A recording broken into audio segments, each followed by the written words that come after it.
আপনি জানেন যে বলেছি যে ৪৬ বছর ধরে কার্যত এখানে বাংলাদেশ জাতীয়তাবাদী দলের কোন এমপি ছিল না।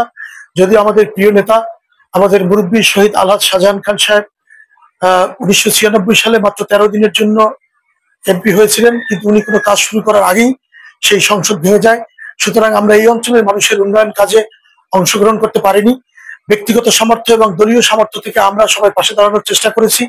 যখনই বন্যা দুর্যোগ এসেছে অথবা মানুষ ব্যক্তিগত সমস্যায় পড়েছে, আমরা তাদেরকে সহযোগিতা করার চেষ্টা করেছি, কিন্তু রাষ্ট্রীয় উন্নয়ন কেবলমাত্র রাষ্ট্রের টাকাই করা সম্ভব, আমরা সেটিতে অংশগ্রহণ করতে পারিনি।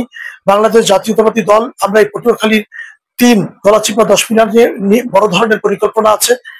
আমরা এখানে আমরা রাজনৈতিক বক্তব্যে বলেছি যে চরাঞ্চলে আমরা ওই অঞ্চলের উন্নয়নের জন্য একটি প্রশাসনিক থানা এবং উপজেলা প্রতিষ্ঠা করতে চাই। তার পাশাপাশি গলাচিপার ১০ মিনার যে হাসপাতালের এটার উন্নয়নের পাশাপাশি এর শয্যা সংখ্যা বাড়িয়ে আরো একটি বড় হাসপাতাল করার পরিকল্পনা আছে আমাদের। তার পাশাপাশি চরাঞ্চলের কথা বলেছি, অন্যান্য ইউনিয়ন ভিত্তিক যে স্বাস্থ্য কমপ্লেক্স গুলো আছে সেগুলোকে আমরা উন্নয়ন করার চেষ্টা করব।